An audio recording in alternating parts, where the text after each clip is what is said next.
नमस्कार मित्रों, आज के इस वीडियो में एक बार फिर से आप सभी का बहुत बहुत हार्दिक स्वागत है। हम आशा करते हैं कि आप सभी स्वस्थ होंगे, मस्त होंगे और पूरी तरह से अपनी तैयारी में व्यस्त होंगे। तो मित्रों, आज के इस वीडियो में हम हिंदी साहित्य के अंतर्गत कुछ महत्वपूर्ण और संभावित प्रश्नों को व्याख्यात्मक तरीके से हल करेंगे और उसके साथ इन्हें ट्रिक की सहायता से याद करने का भी प्रयास करेंगे। तो हम आशा करते हैं कि वीडियो आप सबके लिए बहुत ही महत्वपूर्ण होने वाला है, इसलिए इस वीडियो को आप लोग अंत तक जरूर देखें। चैनल पर नए हैं तो चैनल को सब्सक्राइब कर लें और उसके साथ अगर आपको थोड़ा सा भी उचित लगे तो इस वीडियो को अपने जो परिचित लोग हैं उनके पास भी शेयर करें।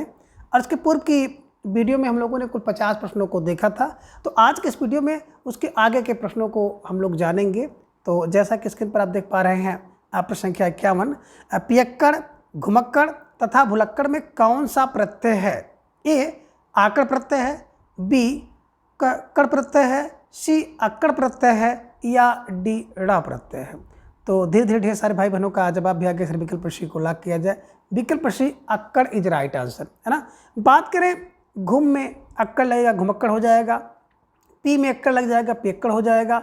भूल में अक्कड़ प्रत्यय लगेगा, भुलक्कड़ हो जाएगा। इसी प्रकार से सोक्कड़ है, तो ये ध्यान में आप रख लीजिएगा, अक्कड़ प्रत्यय is right answer. Very very most important प्रश्न है और इन दिनों इसका जो है बड़ा ट्रेंड चल रहा है। टेट और सी टेट की परीक्षा में कई बार प्रश्न पूछा गया है अक्कड़ प्रत्यय से लेकर। ठीक है, चलिए। प्रश्न संख्या 52 है कि निम्न में से किस विकल्प में सबसे अलग प्रत्यय है? ए कह रहे हैं कि उड़ाऊ में, बी गिराऊ में, सी उड़ाक में या डी दिखाऊ में। तो ढेर सारे भाई बहनों का जवाब आ गया कि विकल्प सी को लॉक किया जाए। विकल्प सी उड़ धन आक बराबर हो गया उड़ाक। इसमें आक प्रत्यय है, बाकी उड़ाऊ, गिराऊं और दिखाऊं में आऊं प्रत्यय है। तो जिन भाई बहनों ने विकल्प सी का चुनाव किया था, बिल्कुल सही जवाब और बेहद सुंदर तैयारी आप सबके यहाँ पर दिख रही है। प्रश्न संख्या 53 है कि निम्न में से किस विकल्प में एरा प्रत्यय है? ए कह रहे हैं कि कमेरा में, बी खवैया में, सी अड़ियल में या डी उड़ाकू में। तो ढेर सारे भाई बहनों का जवाब आ गया, विकल्प ए को लॉक किया जाए। विकल्प ए कमा धन एरा और शब्द बनता है कमेरा। तो इसी कमेरा में एरा प्रत्यय है, ये ध्यान में रख लीजिएगा और बिल्कुल इसको आप लोग एकदम बिल्कुल कंठस्थ कर लीजिएगा, है ना। खिवैया, खे में वैया प्रत्यय लगे, खिवैया हो गया। अडियल, है ना, तो अड में ईयल लग गया, अडियल हो गया। उड़ में आकू लग गया, हो गया उड़ाकू। तो विकल्प ए को आप लोग कंठस्थ कर लीजिए। ठीक है, चलिए। प्रश्न संख्या 54 है, खटका में कौन सा प्रत्यय है? अब आपको जवाब देना है खटका में कौन सा प्रत्यय है। ये कह रहे हैं खट, बी टका, सी का, डी आ। तो ढेर सारे भाई बहनों का जवाब आ गया, सर विकल्प डी को लॉक किया जाए। विकल्प डी आ इज राइट आंसर, है ना। बात करें, शब्द है खटक और खटक में जब आ प्रत्यय लग जाता है तो सब बनता है खटका। ठीक है, चलिए विकल्प डी को लॉक कर लीजिएगा। प्रश्न संख्या 55 है कि चढ़ैत, टिकैत और डकैत में कौन सा प्रत्यय है?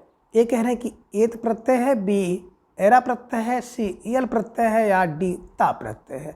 तो ढेर सारे भाई बहनों का जवाब भी आ गया कि आयत प्रत्यय है ना। चढ़ा यानी कि चढ़ धन आयत हो जाता है चढ़ैत। टिका यानी कि टिक धन आयत टिकैत हो जाता है। और डाका यानी कि डाकू धन आयत डाकैत होता है। डाक धन आयत डाकैत, तो डाकू धन आयत डाकैत, इस ध्यान में रख लीजिएगा। और विकल्प ए को आप हमेशा के लिए कंठस्थ कर लीजिएगा। ठीक है, चलिए। प्रश्न संख्या 56 है कि निम्न में से कौन सा कथन असत्य है? ये विराम के प्रयोग से अर्थ का स्थिति बदल सकती है, यानी कि जब विराम चिन्ह का प्रयोग करते हैं तो अर्थ की स्थिति बदल जाती है। बी कह रहे कि पूर्ण विराम चिन्ह वाक्य के अंत में लगता है, यह सत्य है। सी पूर्ण विराम अंग्रेजी से ग्रहण किया गया, यह सत्य है। या डी विस्मय बोधक चिन्ह अंग्रेजी से गृहित है, यह सत्य है। तो कह रहे इनमें से कौन सा कथन असत्य है? और ढेर सारे भाई बहनों का जवाब भी आ गया, विकल्प सी को लॉक किया जाए। जो पूर्ण विराम चिन्ह है ना, ये अंग्रेजी से गृहित नहीं है, हिंदी से है। केवल एकमात्र पूर्ण विराम चिन्ह हिंदी का है और वो है पूर्ण विराम। बाकी शेष जितने भी चिन्ह लिए गए हैं वो सारे के सारे चिन्ह अंग्रेजी से गृहित हैं, अंग्रेजी से लिए गए हैं, ध्यान में आप रखिएगा। और विकल्प सी जो दे रहा है कि पूर्ण विराम चिन्ह अंग्रेजी से गृहित है, यही असत्य है, अंग्रेजी से गृहित नहीं बल्कि हिंदी का खुद का है। ठीक है, चलिए। प्रश्न संख्या 57 है कि लाघव चिन्ह का प्रयोग किया जाता है, कहाँ किया जाता है? ए कह रहे हैं उद्धरण के लिए, बी बड़े अंश का संक्षेप रूप लिखने के लिए, सी त्रुटि सुधार के लिए या डी अभिवादन के लिए। तो ढेर सारे भाई बहनों का जवाब आ गया सर, विकल्प बी को लॉक किया जाए। बड़े अंश का संक्षेप रूप में लिखने के लिए लाघव का प्रयोग किया जाता है, ऐसे एक बिंदी होती है। ठीक है, चलिए प्रश्न संख्या 58 है कि सही विराम चिन्ह वाला वाक्य कौन सा है, यानी कि किस वाक्य में जो विराम चिन्ह है उसका सही प्रयोग हुआ है। ए, जो पत्र कामा आया है कामा वह कहाँ है प्रश्नवाचक चिन्ह। बी है कि जो पत्र आया है पूर्ण विराम वह कहाँ है प्रश्नवाचक चिन्ह। सी है कि जो पत्र आया है इसके बाद पूर्ण विराम वह कहाँ है प्रश्नवाचक चिन्ह। या डी, जो पत्र आया है पूर्ण विराम अल्प विराम और वह कहाँ है। तो इसके हिसाब से आपको जवाब देना है कौन सा जो वाक्य जिसमें पूर्ण विराम चिन्ह का सही प्रयोग हुआ है। तो ढेर सारे भाई बहनों का जवाब दिया गया, सिर्फ विकल्प सी को लॉक किया जाए। जो पत्र आया है ना, अल्प विराम और वह कहाँ है, इसके बाद प्रश्नवाचक चिन्ह है। विकल्प सी इज राइट आंसर। जिन भाई बहनों ने विकल्प सी का चुनाव किया था बिल्कुल सही जवाब, बेहद तैयारी सबको यहाँ पर दिख रही है। अब प्रश्न संख्या 59 है कि निम्न में आयोगवाह शब्द कौन सा है। अब आपको जवाब देना है कि इनमें कौन सा शब्द आयोगवाह है। ए, अंगौरा है। बी, आ ई उ री है। सी, ए ऐ ओ औ है। या डी, का खा गा घा है। तो ढेर सारे भाई बहनों का जवाब आ गया कि जो अंग और आ है ना, इन्हें आयोगवाह कहा जाता है। आ धन योग धन वाह, आ माने नहीं योग हो जिसका फिर भी उसको वाह माने साथ ले लिया जाए, उसे आयोगवाह कहते हैं, है ना। दूसरी परिभाषा इसकी कुछ लोगों ने बताया कि आ के साथ ही जिसका योग हो उसे आयोगवाह कहते हैं, ये ध्यान में रख लीजिएगा, है ना। और ये तीसरा मानते हैं कि इसका योग ही नहीं होता है किसी के साथ, इसलिए इसको आयोगवाह कहते हैं। इसलिए देखिए, अंग में करेंगे आ और माँ है और आह में करेंगे तो आ और हा है। इस कारण से ना तो ये स्वर में है ना व्यंजन में है, तो स्वर और व्यंजन दोनों में ना होने के कारण इसको आयोगवाह कहते हैं। कि योग ना होने पर भी जिसको अपने साथ स्वर ने ले लिया है, स्वर के साथ रखा जाता है, इस कारण से इसको आयोगवाह कहते हैं, ध्यान में रखिएगा।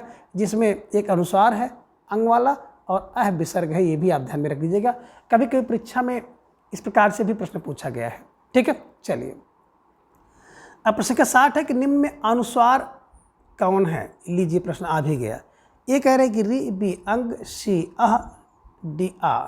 तो अनुसार जो होता है अंग अनुसार है और अह विसर्ग है, ये ध्यान में आप रखिएगा। विकल्प बी को आप हमेशा के लिए कंठस्थ कर लीजिएगा।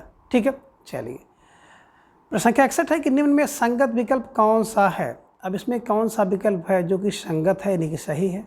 ए, सभी स्वर महाप्राण होते हैं, ये सही है। बी, सभी स्वर अल्पप्राण होते हैं, ये सही है। सी है कि सभी स्वर घोष होते हैं। या डी, बी और सी।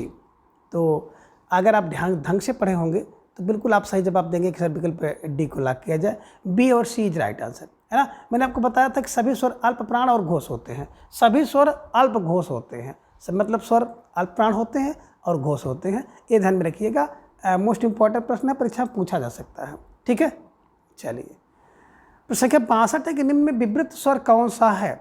ए, आ, बी आ ए औ, सी ई ई उ, डी ए और ओ। तो विवृत माने खुला हुआ आ, विकल्प ए आ इज राइट आंसर, है ना। और आप लोग देखे होंगे ना, जब बचपन में छोटे रहते हैं और डॉक्टर के पास जाते हैं तो डॉक्टर आपको दवा खिलाना होता था तो कहता था आ कहो। जैसे आप आ कहते थे तो आपका पूरा मुंह खुल जाता था और डॉक्टर उसमें दवा खिला देते थे। तो ये ध्यान में रखिएगा, विकल्प ये आ माने विवृत। ठीक है, पूरा खुला हुआ। प्रश्न संख्या 63 है कि निम्न में उच्चारण संगत नहीं है। इनमें कौन सा उच्चारण उसका स्थान सही नहीं है। ए, आ कंठ से, ए तालु से, ये संगत नहीं है। या सी, री दंत से, ये संगत नहीं है। या डी, ओ ओठ से है। तो ढेर सारे भाई बहनों का जवाब भी आ गया, सर विकल्प सी को लॉक किया जाए। ऋतुषा नाम मूर्धा, ये मूर्धा से होगा, मूर्धन्य वर्ण है, ये ध्यान में रखिएगा, ये दंत नहीं है। दांत तो लितुलसा नाम है, री ता था दा धन्ना सा, है ना, ये ध्यान में आपको रखना था।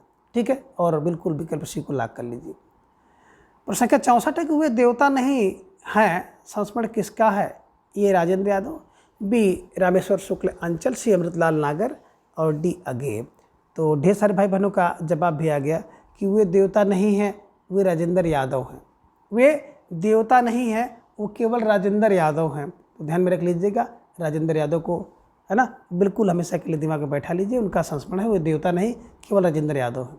ठीक है, चलिए अब प्रश्न संख्या 65 है कि युग पुरुष संस्मरण किसका है? ए अजित कुमार, बी दूधनाथ सिंह, सी रामेश्वर शुक्ल अंचल या डी रामदरस मिश्र का। तो ढेर सारे भाई बहनों का जवाब भी आ गया कि युग पुरुष हमारे अंचल में रहते हैं, है ना। तो ये ध्यान में रखिएगा, अंचल कहते ही आपके दिमाग में बैठ जाना चाहिए कि रामेश्वर शुक्ल अंचल, है ना। आप ऐसे ढेर सारे भाई बहन इस ट्रिक को बता रहे थे कि युग पुरुष हमारे अंचल में रहते हैं। तो युग पुरुष हमारे अंचल में रहते हैं या रामेश्वर के अंचल में रहते हैं, तो अंचल को ही आपको बैठाना है, रामेश्वर शुक्ल अंचल इज राइट आंसर। ठीक है, चलिए। प्रश्न संख्या 66 है कि यादव के झरोखे संस्मरण किसका है? ए राजेंद्र यादव, बी काशीनाथ सिंह, सी कुंवर सुरेश सिंह, डी बिंदु अग्रवाल। तो ढेर सारे भाई बहनों का जवाब आ गया कि यादव के झरोखे से बिंदु अग्रवाल, यादव के झरोखे से बिंदु अग्रवाल देखते हैं, ऐसे ध्यान में रख लीजिएगा और इसको बिल्कुल स्टार लगाकर अपने नोटबुक में दर्ज कर लीजिएगा। ठीक है, चलिए। प्रश्न संख्या 67 है कि जिनके साथ जिया संस्मरण किसने लिखा है?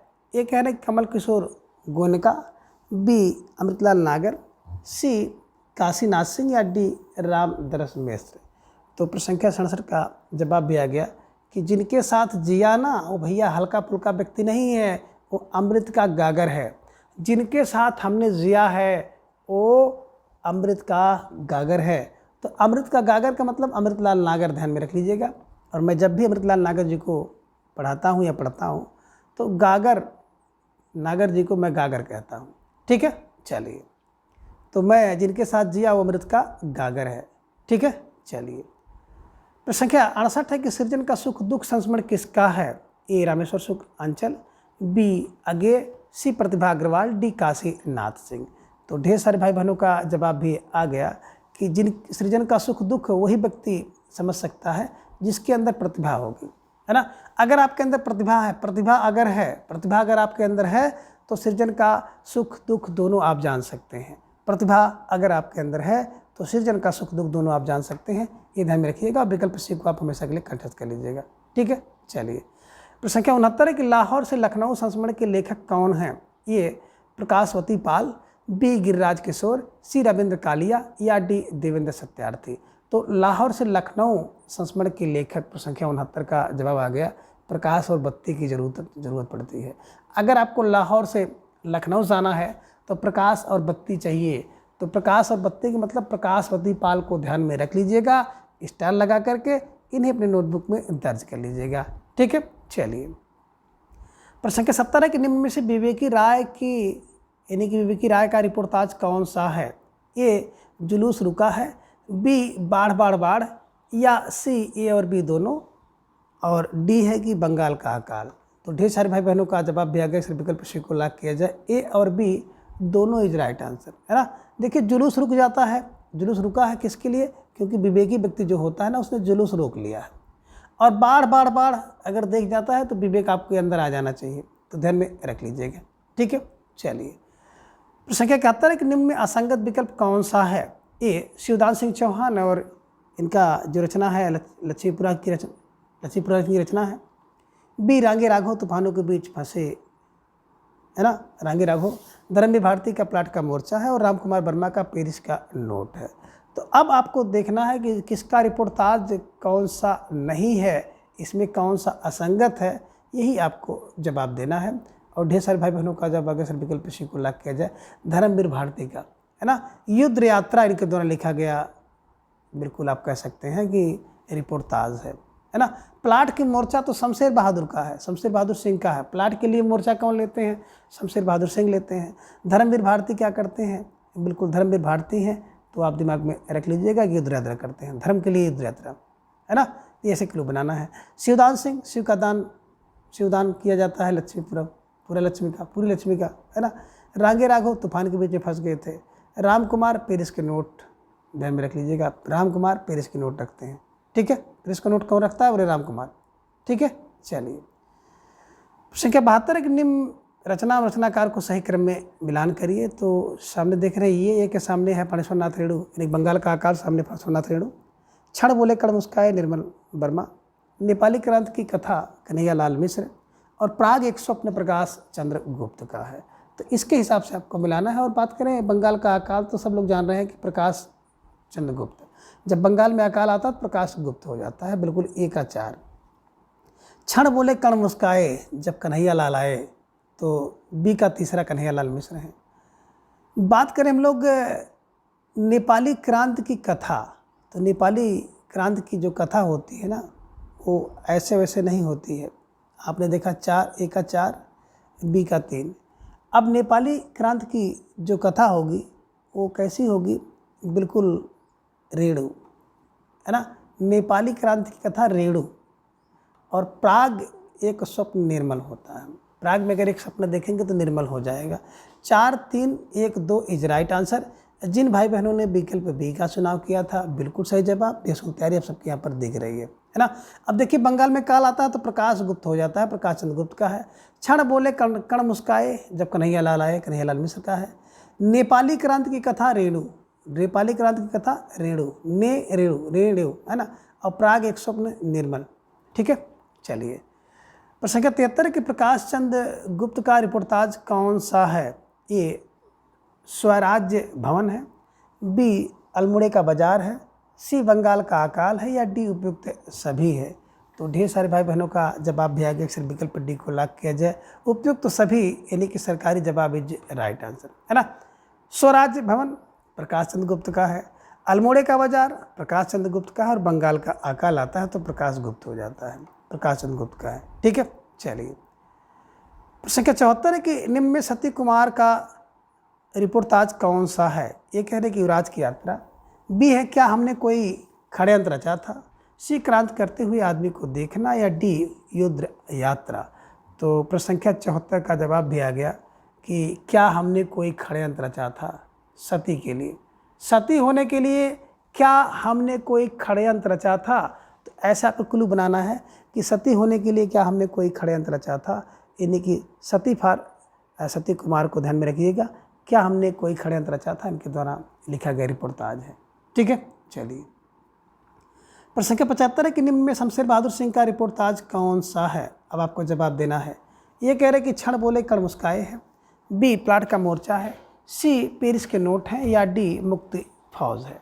तो ढेर सारे भाई बहनों का जवाब भी आ गया कि शमशेर बहादुर सिंह का जो रिपोर्टाज है ना, वो शमशेर प्लाट के लिए, शेर क्या करता है, प्लाट के लिए मोर्चा लेता है। क्षण बोले कल मुस्काए जब कन्हैया लाल मिश्र आए, पेरिस के नोट राम कुमार वर्मा, है ना। ये चीज़ें भी आपको ध्यान में रखनी होगी, ठीक है। चलिए, प्रश्न संख्या 76 है कि गुड्डा एवं लुटिया क्रमशः हैं। ये कह रहे कि पुल्लिंग एवं स्त्रीलिंग शब्द हैं, बी स्त्रीलिंग एवं पुल्लिंग शब्द हैं, सी पुल्लिंग एवं पुल्लिंग है, और डी स्त्रीलिंग और स्त्रीलिंग है। तो आप सबका जवाब भी आ गया गुड्डा, है ना, और लुटिया स्त्रीलिंग। तो गुड्डा पुल्लिंग है और लुटिया स्त्रीलिंग है, इसलिए विकल्प ये पुल्लिंग एवं स्त्रीलिंग इज राइट आंसर, ठीक है। चलिए, अब प्रश्न संख्या 77 है कि निम्न में से असंगत स्त्रीलिंग रूप कौन सा है, कि कौन सा रूप जो स्त्रीलिंग है वो असंगत है, सही नहीं है।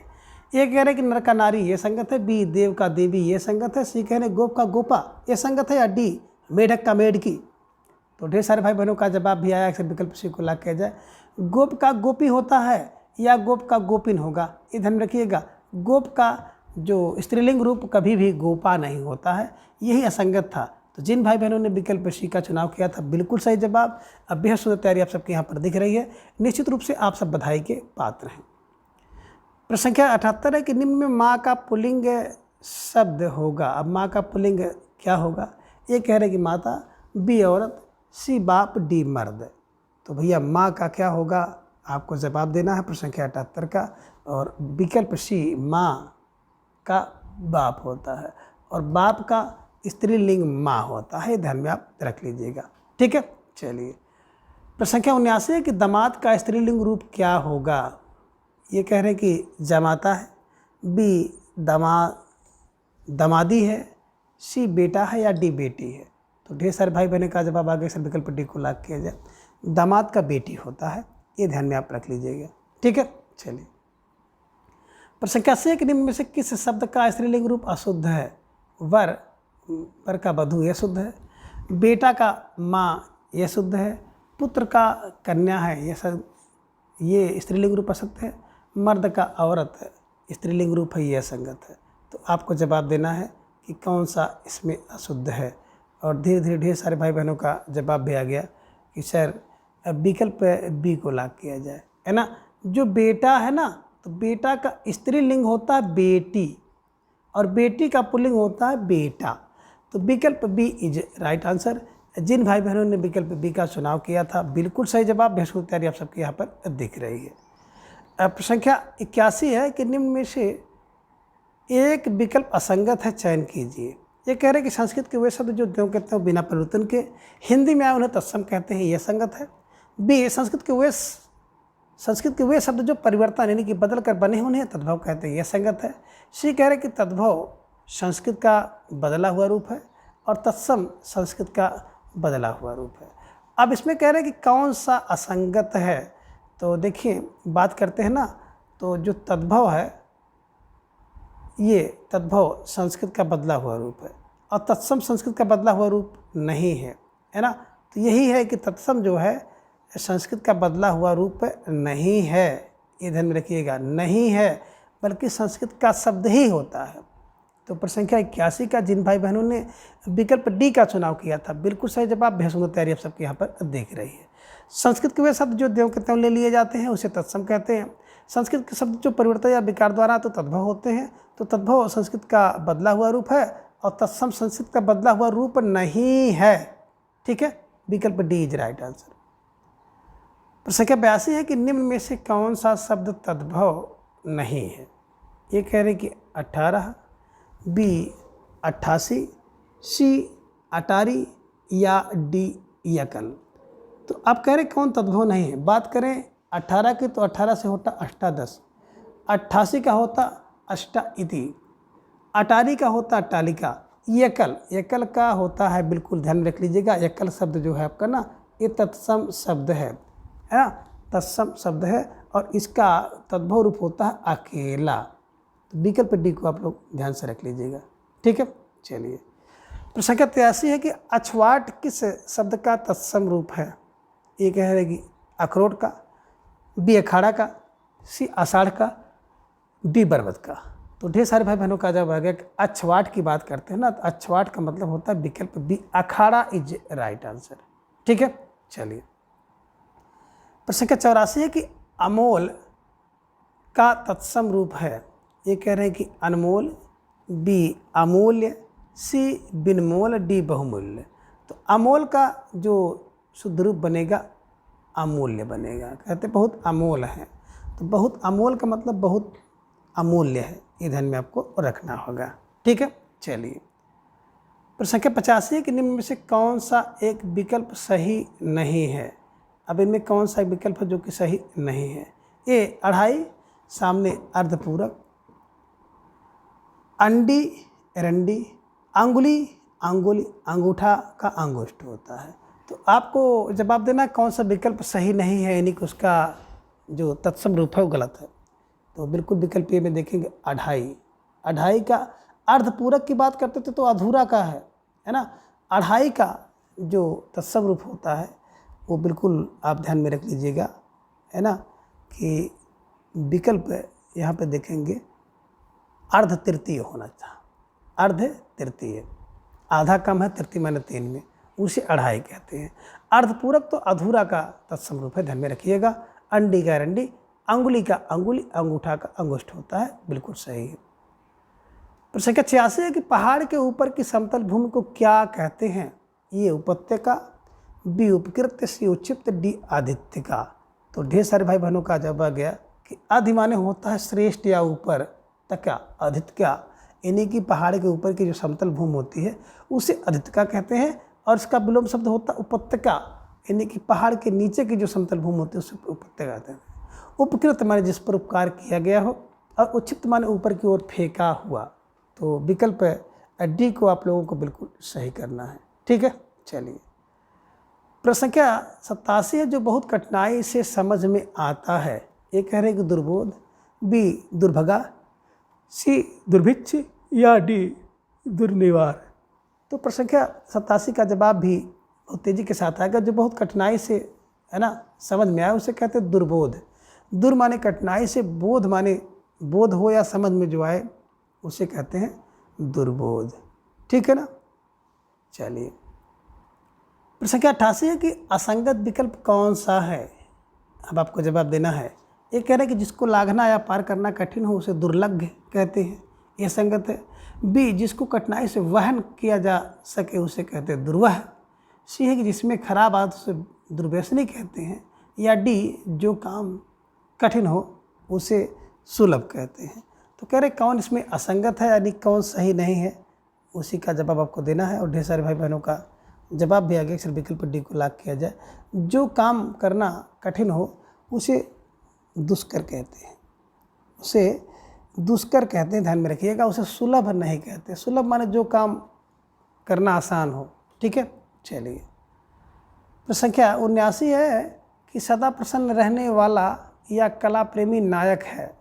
ये कह रहे कि धीरोदत्त, बी धीरोधत्त, सी है धीर ललित या डी धीवर। तो ढेर सारे भाई बहनों का जवाब भी आ गया कि सदा प्रसन्न रहने वाला कला प्रेमी धीर ललित होता है। धीरोदत्त की बात अगर आप करेंगे तो धीरोदत्त नायक कौन होगा, है ना, इसको भी आपको ध्यान में रखना होगा। तो धीरोदत्त जो होता है श्रेष्ठ गुणों वाला होता है। धीरोदत्त होगा जो बहुत चंचल होगा, धीर है और उद्दत भी है। और धीर ललित यही है जो सदैव प्रसन्न रहने वाला होता है, कला प्रेमी होता है। ठीक है। चलिए, प्रश्न संख्या 90 कि जो मांस से रहित हो उसके लिए एक शब्द क्या होगा। ये कह रहे हैं कि आमिष होगा, बी निरामिष होगा, सी निराहार होगा, डी मांसाहार होगा। तो जो मांस से रहित हो क्या होगा, निरामिष। निरामिष यानी कि निरामिष इज राइट आंसर। ठीक है। प्रश्न संख्या 91 है कि आधुनिक काल के नामकरण के विषय में असंगत कथन है। ये वर्तमान काल मिश्र बंधु ने कहा है, यह संगत है। बी, आधुनिक काल या गद्य काल रामचंद्र शुक्ल ने कहा, यह संगत है। सी, आधुनिक काल आचार्य हजारी प्रसाद द्विवेदी जी ने और आधुनिक काल डॉक्टर राम कुमार वर्मा जी ने कहा, यह संगत है। या डी, साहित्य काल रामनाथ सुमन जी ने कहा, यह संगत है। तो प्रश्न संख्या 91 का जवाब भी आ गया कि जो साहित्य काल है ना, रामनाथ सुमन जी ने नहीं कहा है बल्कि पृथ्वीनाथ कुलश्रेष्ठ ने कहा है, यही असंगत है, विकल्प डी। ठीक है। चलिए, प्रश्न संख्या 92 है कि भारतीय युग का साहित्य व्यापक रूप से गदर से प्रभावित है, किसका कथन है। ए रामविलास शर्मा, बी विश्वनाथ प्रसाद मिश्र, सी शंभुनाथ, डी रामचंद्र शुक्ल। तो प्रश्न संख्या 92 का जवाब भी आ गया कि भारतीय युग का साहित्य व्यापक रूप से गदर से प्रभावित है। अब गदर से प्रभावित होगा तो इसका मतलब है कि इसमें विलासी लोग होंगे। विलासी लोग, विलासी फार रामविलास शर्मा को ध्यान में रख लीजिएगा कि साहित्य व्यापक रूप से गदर है तो विलास करने हैं। ठीक है। चलिए, प्रश्न संख्या 93 कि भारतीय युग साहित्य राष्ट्रीय जागरण का संदेश है, कथन किसका है। ये रामविलास शर्मा, बी विश्वनाथ प्रसाद मिश्र, सी रामचंद्र शुक्ल, डी नंदुलारे वाजपेयी। तो प्रश्न संख्या 93 का जवाब भी आ गया। अक्सर विकल्प बी को लॉक किया जाए। विकल्प B Vishwanath Prasad Mishra is right answer. ठीक है। चलिए, अब प्रश्न संख्या 94 कि निम्न में से भारतेंदु जी की कौन सी कृति लावनी शैली में है। ये बंदर सभा, बी प्रात समीरन, सी वर्षा विनोद, डी समधिन मधुमास। तो ढेर सारे भाई बहनों का जवाब आगे अक्सर विकल्प सी को लॉक किया जाए। विकल्प सी वर्षा विनोद इज राइट आंसर, है ना। देखिए, जो वर्षा होती है लवली लगती है ना, बरसात होती है तो लवली लगती है। तो लावनी छंद में कौन हो गया, यही वर्षा विनोद है। बंदर पेड़ पे रहता है तो बंदर सभा परोडी है, पेरोडी, ध्यान में रख लीजिएगा। प्रात समीरन, प्रात में समीर चलती है, समीर को बयार कहते हैं, तो बयार को प्यार कर लीजिएगा, ये प्यार संध में लिखा गया है। और समधि, मधुमान समधि को लोग गाली गाते हैं मधुमास में, तो ये गाली शब्द में लिखा गया है, ध्यान में रख लीजिएगा। तो विकल्प सी इज राइट आंसर। प्रश्न संख्या 95 के बुढ़ापा और ककराष्टक शीर्षक व्यंग्य कृति किसकी है। ए ठाकुर की, बी प्रताप नारायण मिश्र, सी भारतेंद्र चंद, डी जगमोहन सिंह। तो प्रश्न संख्या 95 का जवाब भी आ गया कि बुढ़ापा और ककराष्टक प्रताप, है ना, बुढ़ापा में प्रताप खत्म हो जाता है और ककराष्टक में भी प्रताप खत्म हो जाता है। तो प्रताप नारायण मिश्र को ध्यान में रख लीजिएगा। ठीक है। चलिए, प्रश्न संख्या 96 है कि निम्न में किस कवि ने गांव गांव घर घर रात भर घरों के पिछवाड़े में बैठकर सोहर और विवाह के गीतों को चुन चुन करके कविता कौंदी में संकलित किया है। ए मधुसूदन गुप्त, बी हरिऔध, सी रामनेत्र त्रिपाठी, डी राय देवी पूर्ण सिंह। तो ढेर सारे भाई बहनों का जवाब आ गया। विकल्प सी को लॉक किया जाए। विकल्प सी रामनेत्र त्रिपाठी इज राइट आंसर।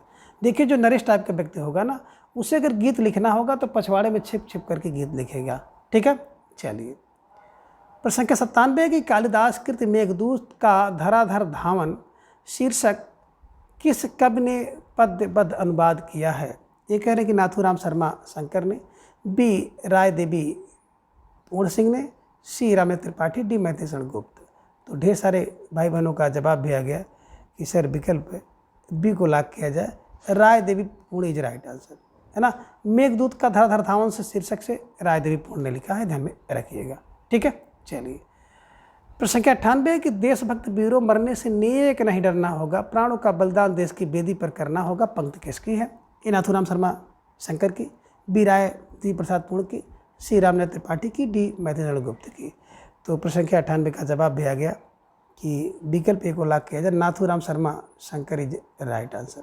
ठीक है, देशभक्त नेक काम होता है नाथ से, नेक काम नाथ से होता है। ठीक है, चलिए। प्रश्न संख्या 99 कि द्विवेदी जी के पत्र पाठक जी के नाम के संकलन करता है? ए श्रीधर पाठक, बी पदमधर पाठक, सी बाल मुकुंद गुप्त या डी बालकृष्ण भट्ट। तो धीरे धीरे ढेर सारे भाई बहनों का जवाब भी आ गया कि सर विकल्प बी को लॉक किया जाए, पदमधर पाठक इज राइट आंसर, है ना। द्विवेदी के पत्र पाठक जी के नाम, तो पाठक जी के नाम होगा तो पाठक जी क्या करेंगे, उसको धरेंगे। तो धरेंगे मतलब पदमधर पाठक को ध्यान में रख लीजिएगा। ठीक है, चलिए। प्रश्न संख्या 100 है कि मधुसूदन गुप्त के गुरु कौन हैं? ए महावीर प्रसाद द्विवेदी, बी श्रीधर पाठक, सी हजारी प्रसाद द्विवेदी या डी भारतेंदु हरिश्चंद्र। तो धीरे धीरे ढेर सारे भाई बहनों का जवाब आ गया कि जो मैं फॉर मैथिली हैं और मैथिली शरण के जो गुप्त के जो गुरु होंगे वो हल्के फुल्के व्यक्ति नहीं होंगे, तो जो महान होंगे और वीर होंगे वही मैथिली शरण गुप्त जी के गुरु होंगे। तो महावीर प्रसाद द्विवेदी जी को ध्यान में रख लीजिएगा। तो मित्रों, आज के इस वीडियो में बस इतना। अगली वीडियो में हम इसी तरह से किसी एक नए प्रश्नोत्तरी के साथ उपस्थित होंगे। तब तक के लिए आप सभी अपना बेहद ख्याल रखें, अपना अधिक से अधिक समय अपने अध्ययन पर लगाएं, अपना प्रेम स्नेह विश्वास इस तरह से चैनल पर बनाए रखें। धन्यवाद, नमस्कार, बाय बाय।